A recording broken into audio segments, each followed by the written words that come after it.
praising me on, you go girl, and I got it from there. So it's my grandparents' fault for me enjoying this moment up here with you. And whoever my timekeeper is, I'm going to need a timekeeper. Because I can talk today. So you are right there. I'll try not to ignore your signs this time. They call me Madam Money. Find me on MadamMoney.com. Everybody's like, why do they call you Madam Money? Yeah, I'm that chick that wrote Financial Fornication. And a lot of people are like, what is that all about? How many of y'all heard the title or saw the book and was like, ew, like, what is that all about? Yeah, it's exactly what it sounds like, right? So long story short is I was very promiscuous with my finances, with credit cards, right? And not only promiscuous with one, I had a nerve to be promiscuous with a lot of them, right? Don't judge me. And I had all these financial one-night stands with my credit cards, using them instead of using cash. And then I ended up with financial STDs, substantially tremendous debt.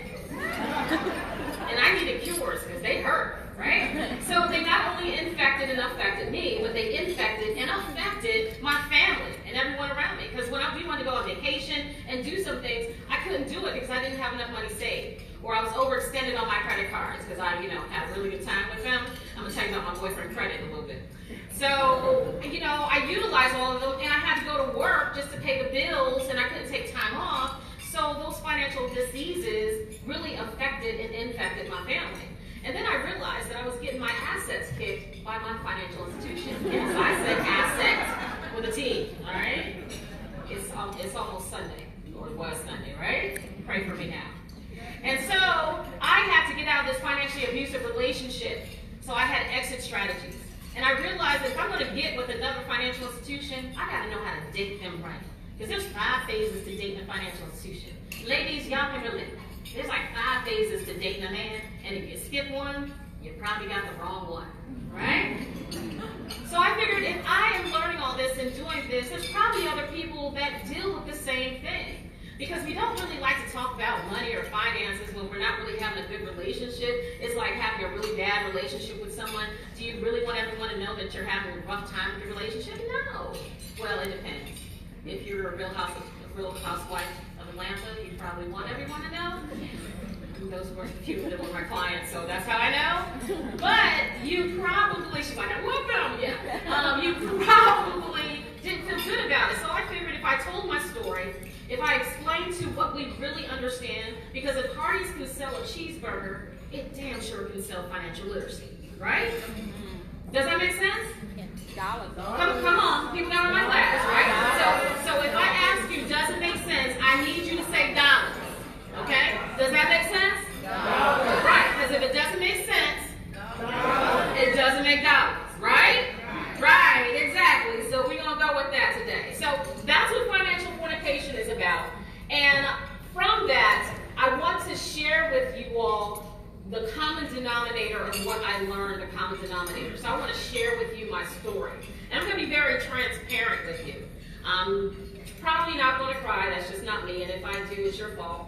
But I want to explain how my entire world fell apart. And how me focusing on one thing helped to save my life. Is that fair? Okay. So, it started off with my relationship. My relationship with my ex. For whatever reason, he just started getting on my nerves. Everything he did just got on my nerves. The way he talked, the way he walked, the way he slept, everything just got on my nerves. I just needed him to change. Just stop getting on my nerves, right? That's probably why we're still not together today. But then my profession. I decided to quit my job because when something messes with my ethical stance, I can't stay anymore, regardless. And my grandmother gave me permission to leave, and I was out. You got that one person, like a big mom, or that one person, when they say it's okay, you're like, I'm gone. My mom said I can go. But I didn't have a plan afterwards. So I called it the longest vacation of my life. That cost me $50,000. Because I lived off my savings, my 401k. I was like, I'm an entrepreneur. Wasn't doing anything but hanging out, spending a whole bunch of money. But I'm an entrepreneur. And what I didn't know is that an entrepreneur that's not making money is unemployed. Yeah.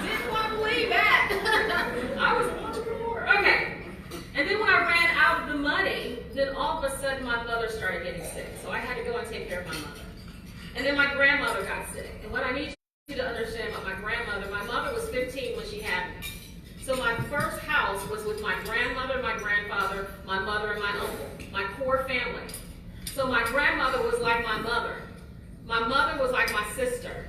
And they were my two first best friends, right? And then my grandmother passed away. And I didn't know what to do because that was my first best friend. I was her Moody Bill. And I didn't know what to do. But I had my mother, so I focused all my attention on my mother. A year later, my mother passed away. So my two matriarchs that were my core were gone. The only core that I really had left was my grandfather and my uncle. But once that happened, I was lost. I was depressed.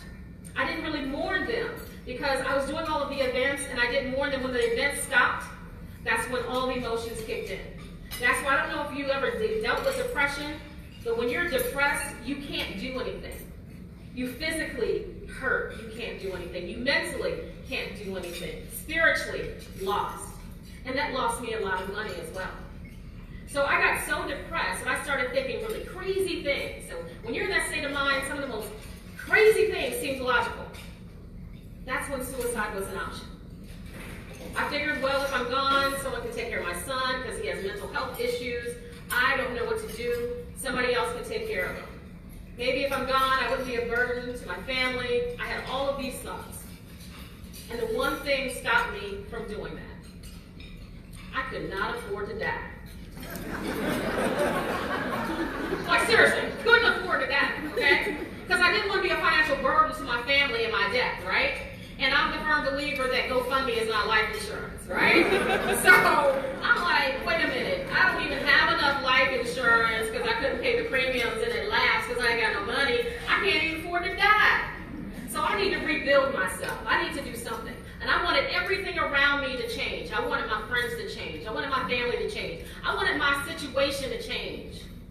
But there was one thing that was keeping me in the same position. It was the common denominator. Out of everything in my life that was going awry, that was not doing what I wanted to do, there was only one thing that remained the same. That was me. I was the common denominator. Because the numerator will never change. So if I want to change the equation of my life, I have to change the common denominator. So I decided that I was going to change the way I thought. I was going to change the way I talked about certain things. I was going to change the way I looked at certain situations. I was going to change the way I approached and talked to the people around me. I was going to focus on being a better me. Not for them, but for me, because I needed to change my equation. I needed to change my personal equation, my financial equation, my spiritual equation. I had my professional equation. Why wasn't I getting the jobs that I wanted? It wasn't the jobs, it was me, the common denominator. That's when I got mad. I got so mad that I had to MAD. I had to make a damn decision. MADD, yeah. Y'all Mothers Against Drunk Drivers? No, make a damn decision. Forgive me for those of you all that are hypersensitive with certain cuss words. Please forgive me now. That's the largest cuss word I would say now. Yeah. Hold me to that, okay? So, I made a decision to change. I made a decision to thrive. That was my decision to thrive. Because the law of attraction was very real. Does everybody understand what the law of attraction is? You understand how powerful it is? You understand your frequency in that? A lot of people talk debt into their lives. They talk broke into their lives. They talk death into their lives. By the way they talk. They think about, feel about, speak about what they don't want. But the law of attraction is very inclusive. It doesn't hear don't. It hears the now. So if I don't want to be broke, well, your wish is my command, you're going to be broke. I don't want to live paycheck to paycheck. Your wish is my command. You're living paycheck to paycheck. So I had to change the way I thought. I had to change that common denominator. I had to start thinking about what I wanted. I want $1 million. I'm still waiting for the universe to give me that, but hey, it's coming. I want to travel the United States and get paid to speak. I want people to pay me money to talk about money. Your wish is my command. How about that, right? I things I wanted to come into existence so that I can thrive. But in honor of SC Thrive, I want to share with you the things that I did to thrive. Is that cool with you? That's cool. All right. Can I take a sip of water? Is that okay? Yeah. Yeah, y'all got me working already. Thank you for everyone that is dealing with the cold just for me, because it's not cute to sweat on stage. So some of the things I did to thrive. SC Thrive. The first thing I started to do was I started to save. I started to save money. Save something sooner. Hashtag save something sooner. Because I'm a spender. We talked about where's my spenders? Right here. Hey, yeah. We had a good time, right? Y'all should have been in the 4 financial languages. We had so much fun. So I'm a spender. My dominant language is spending. So when I hear budgets, I hear diet, die, deprivation, I can't. So no, that's not going to work for me. But what I started to do is spend money on my savings account. And I started watching it grow because I never wanted to be in that situation again. So I had a money jar. I started growing money trees, right? I got the money jar. At the bottom was brown and silver. And then I threw in some dollars and $10. And my grandfather, I wouldn't take money from him. So what he would do is say, oh, here's a couple dollars to put into your money jar. And inside of the dollar bills were $100 bills. I didn't know that until I owned it. I gotta love my grandfather, right? That's the grandfather you keep, right? All the rest of them, yeah, okay. But I grew these money trees, and when it got too full, I put it in a savings account, right? And I put it in a savings account where I didn't have easy access to. I call a mama account. Mama's far, far away because mama don't need to know what's going on in my house, right? So I put it far, far away that I couldn't get easy access to, but I could allow it to grow. And so I would create another money tree.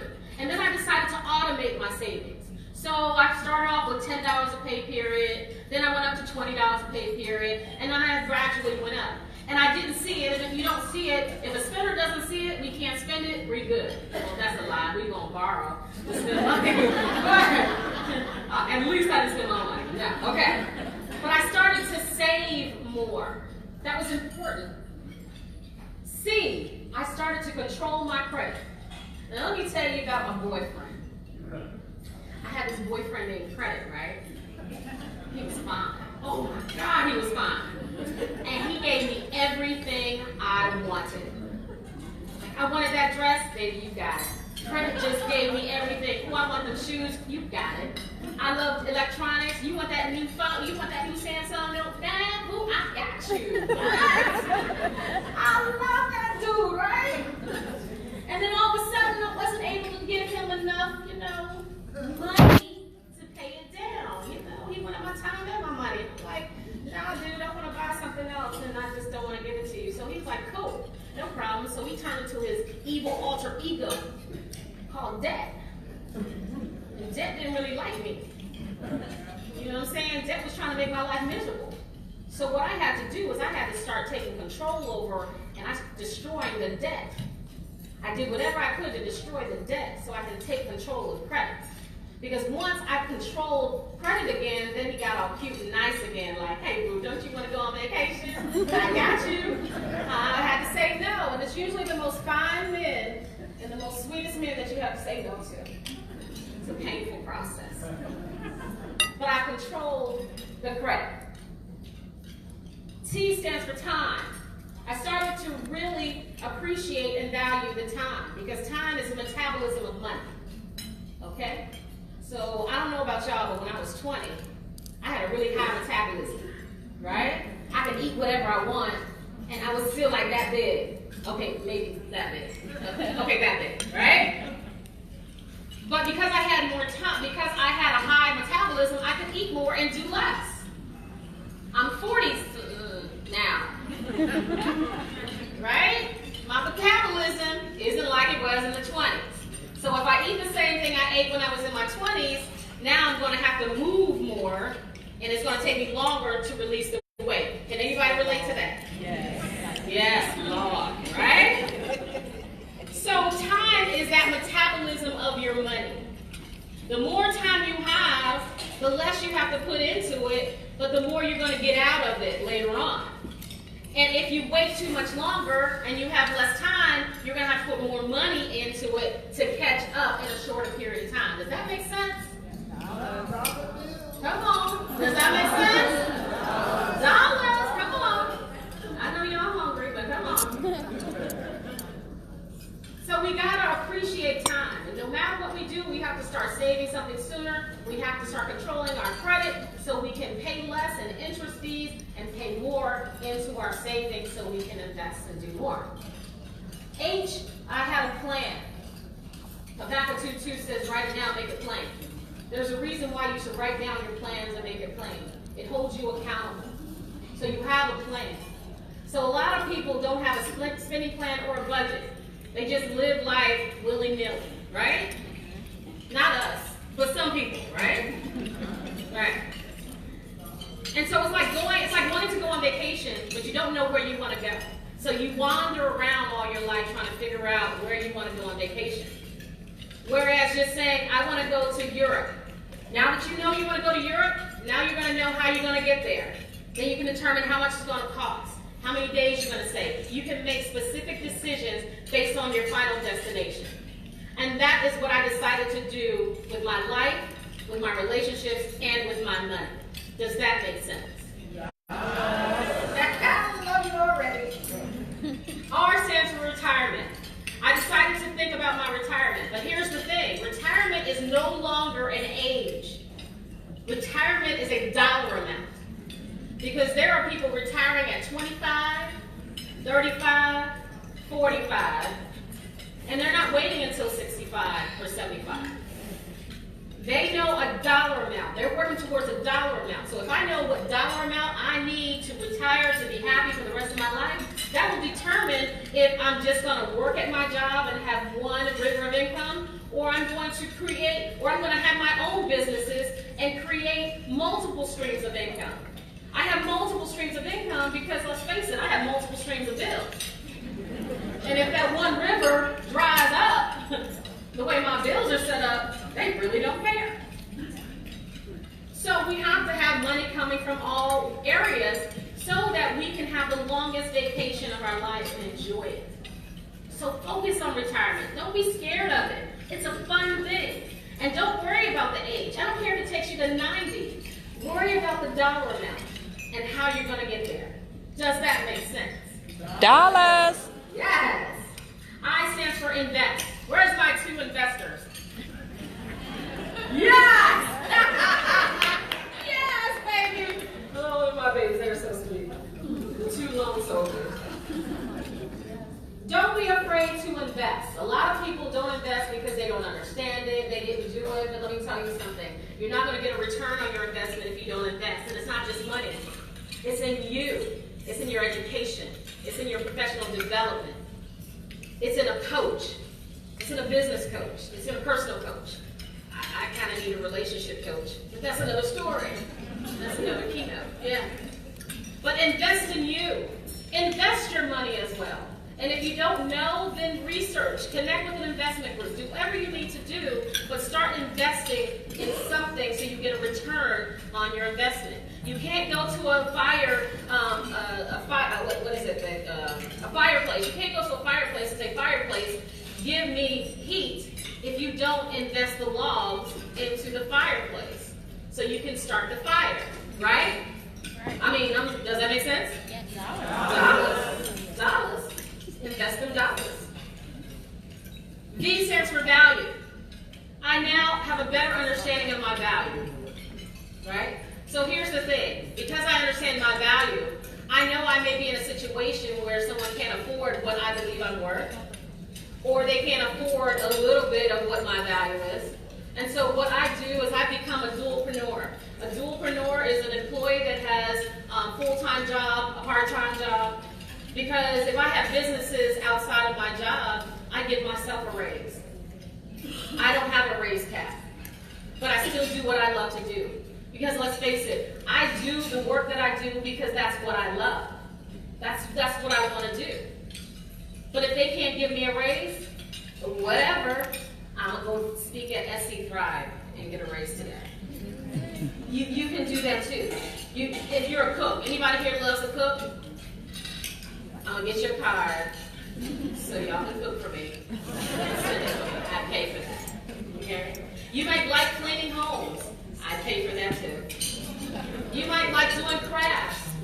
It's almost that time. Do something. Monetize your talents. And E, educate yourself. You're never too old to learn. You're never too old to ask a question. No question is a stupid question. There's a lot of people that were afraid to ask me about budgeting because they thought they should know about budgeting because they were in their 50s. And I said, wait a minute, how can you know about budgeting if nobody ever taught you? The schools don't teach us. They expect the parents to teach us, right? Parents can't teach us what we don't know, what they don't know. So it's okay to ask and educate yourself. I tell you what, Google's a girl. Google is a girl. She knows everything. And her brother YouTube, I'm saying, start there. Connect with me, adammoney.com. Adammoney.com, right? Ask the questions. Educate yourself. If you're afraid of investing, educate yourself. If you don't know how to do something to make your financial life better, it is all the common denominator. Who is your common denominator? Absolutely. You can change every aspect of your life by changing the common denominator. So before I leave, I don't know how much time I have left. I probably have really a lot of time. Really? Okay, great. I want to share with you all a story. How many of you all like the Marvel comics? The Marvel movies? Like, who saw Black Panther? Right? Like, who saw it more than once? Right? Right? What was the new one? The Avengers? Was that what that was? Who saw that? Who saw that one? Yeah. I was kind of mad. I was mad. Why did that guy have to win? I'm sorry. Spoiler alert. If you haven't seen it yet, I hope you're not trying to see it. But I want to tell you the most marvelous Marvel money movie ever told. Anybody interested in hearing about it? Yeah. All right, I'll tell you this story. Once upon a time in a land far, far away, in a place called Financial Freedom Kingdom in Columbia, South Carolina, they lived a superhero. But nobody knew they were a superhero. They're very unassuming. They were the superhero, but they were known to everybody as the friendly social worker. Man, they went around and they helped people and they just saved the world by being there. And everybody loved the super friendly social worker, right? And then they didn't have to show their superpowers because they were holding it down. They were doing pretty good. So Financial Freedom Kingdom was awesome. People could spend money. Woo, woo, right, spenders? We could spend money. We could invest money. Yeah, okay. We could save money. We could give money. Right? We could do it all, right? But then all of a sudden, out of nowhere, these bombs started dropping from everywhere. They were called emergency bombs. It was a medical bomb. It was a car broke bomb. It was I lost my job bomb. All of these bombs kept coming down and disrupting the foundation of Financial Freedom Kingdom. And everybody was like, what the world's going on? This has never happened to us. Oh my God. Right? So the superhero decided he was going to go to his friend. So his friend was my boyfriend. Credit. Right? So the superhero went to Credit and said, yo, dude, all of these bombs are coming down. I need your help because I don't think I have enough power to fix everything that's around me. Can you help me? And so Credit was like, yeah, you're my buddy. You're my boy. I got you, right? But then all of a sudden, when everything's fixed, superhero didn't give Credit its proper due. So Credit got mad and turned into his evil alter ego called Dead. And he was vicious. He was like, I'm going to kill that superhero. I'm going to make him work until he dies. And he's going to pay me off. And so the superhero was like, wait a minute. I got these bombs coming down everywhere. My friend turned on me. What in the world am I going to do?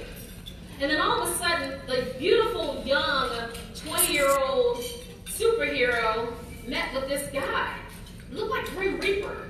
And then all of a sudden, time stopped, and then it warped 20 years, and he was 40. It was the Grim Reaper of time called procrastination. Right? So procrastination stole 20 years of his life. And so he's like, wait a minute, if I keep meeting up with this procrastination, he's going to advance me to a point where I'm dead, and I'm not going to be able to do anything because I keep procrastinating. So he had the bonds coming down, debt was trying to kill him, and this Grim Reaper of time, procrastination, was stealing all of his time away. Oh my gosh, what is he going to do? So someone says, you need to talk to the guy. Now, Skywalker had Yoda. Katniss, Evergreen, y'all watched Hunger Games? What was her guide? Haven. Huh? Yeah, that guy right there. So they were like, no, you gotta go to your guide. I mean, she's cute. Like, she's like cute and she's smart too. I think they call her Madam Money. Yeah, I think that's what they call her. But you need to go to Madam Money because she can help you or give you what you need to defeat all of these villains, right? So he came to Madam Money, and Madam Money's like, you know what? I can help you. I have 3 weapons to give you to be able to defeat those 3 villains. He's like, great, cool, let's do this. Okay, cool. The first one I'm going to give you is a financial force field. The financial force field is going to protect financial freedom kingdom. And how you fuel it is that you have to provide it with savings. You have to dump cash into the savings account. So the more you save, the more the force field, the stronger the force field is. So when those bombs come down, it's just going to bounce over and it's going to protect the foundation. He was like, I like that. That's kind of cool. And she said, but you have to fuel it with savings. It's like, okay. The second thing I'm going to give you, as she said, I'm going to give you the detonator. Get it? Detonator? I know, it's cute, right? I'm going to give you the detonator. But how do you fuel it? You have to give it extra payments. Whether it's the snowball effect or whatever, you have to give it extra payments so we can detonate the debt. And he held it, and he was like, oh, this is kind of cool. It feels kind of good. She's like, but you got to fuel it because it doesn't have any bullets yet. You got to pay extra payments, and that's what's going to fuel it. She's like, okay, cool. The third one, which is the most powerful one, which is the Grim Reaper of time, you're going to have to use something special. Luke Skywalker had the lightsaber, right? She gave him the lifesaver. The lifesaver will destroy procrastination. But you have to take action. You have to do. You can't wait around. So the more you execute, the more you do, the stronger your lifesaver will be, and the faster you can kill procrastination. He was like, wow, I never heard of those. Those are kind of cool. She's like, yeah, those are 3. Now go, save the world. You can do it. And as he was going, he came back and said, I don't know if I can do this. I don't know if I have enough savings, or if I can put enough payments, or if I can take as much action to fuel all these weapons. And the guide, in her beauty and wisdom, said, yes, you do. The power is within you. The power is in the budget. If you create a spending plan or a budget, you'll have enough to save, you'll have enough to make the extra payments, and you'll be able to execute so you can fuel all 3 of those weapons. And he was like, wow, the power's in me, the power is within you. So the superhero, and all superheroes you'll notice, is that they have a moment where they have to make a decision, right?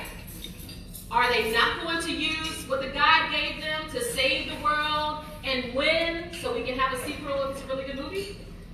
Or, well, no. Yeah. Is he not going to do it and be destroyed, right? He's not going to do it. He's not going to use them and be destroyed and end the movie. Or is he going to use the weapons? He's going to use the weapons, save the world, and have another movie, right? You with me now? Right. What's the decision? Is he going to not do it? Is he going to do it? Do it. He's going to do it, right? So he did it. He used the budget within him.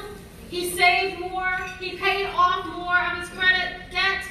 And he took action. And he destroyed all 3 of the villains. financial freedom kingdom was saved back into its beautiful life.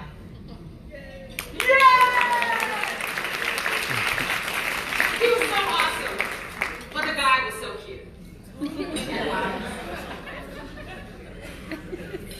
So here's the thing, we all know the superhero. We've all met the superhero. We all love the superhero. The superhero is you. You are that superhero. You have the power to save your financial freedom kingdom. Wherever you live, wherever you are, whoever lives in it.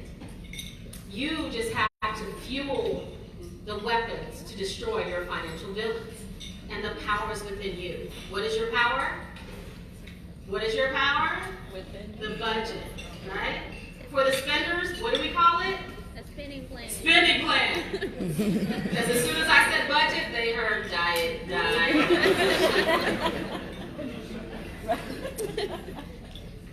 But it's within you. And I want you to be able to utilize those weapons in every situation, because there will be sequels. Because your life is a wonderful story. And it's going to be sequels. As we grow older, and we have new relationships, we have new people in our lives, we have new financial situations, we are always going to have sequels. And there may be villains that come into it, but just know that you have a God, that cute, wise God called God of Money, is always here to help you. And you can always use them to save your day. Does that make sense? Dollars. You got it. Jesus Christ. So in summary, I just want you to realize that you have the power also to speak life or death into your life. Be careful with what you say. I say, watch your mouth. If you say, girl, I can't go nowhere, I'm broke, your wish is my command. You will be broke. If you say, girl, I hate my job, your wish is my command. You will stay in your job. If you say, man, this man in my life is I'm sorry, that was my whole. I thank God now for my husband. I don't know who or where he is, but I can't wait to meet him. He's going to be super awesome and super cute. He's going to be like credit without the debt side, right? I need you to understand we have to remove that poor mindset. The poor mindset is we pass over opportunities repeatedly. When you have opportunities, stop passing them over. It will keep you in that poor mindset. We need to be rich. And what does rich stand for, Felicia? Realizing it can happen. Realizing it can happen. Be rich in everything that you do. Even when people say you can't do it, say, girl, I'm rich. Realize it can happen. Oh, you can't do that. No, baby, I'm rich. Realize it can happen. I'm going to be that rich man. Y'all thought I was saying.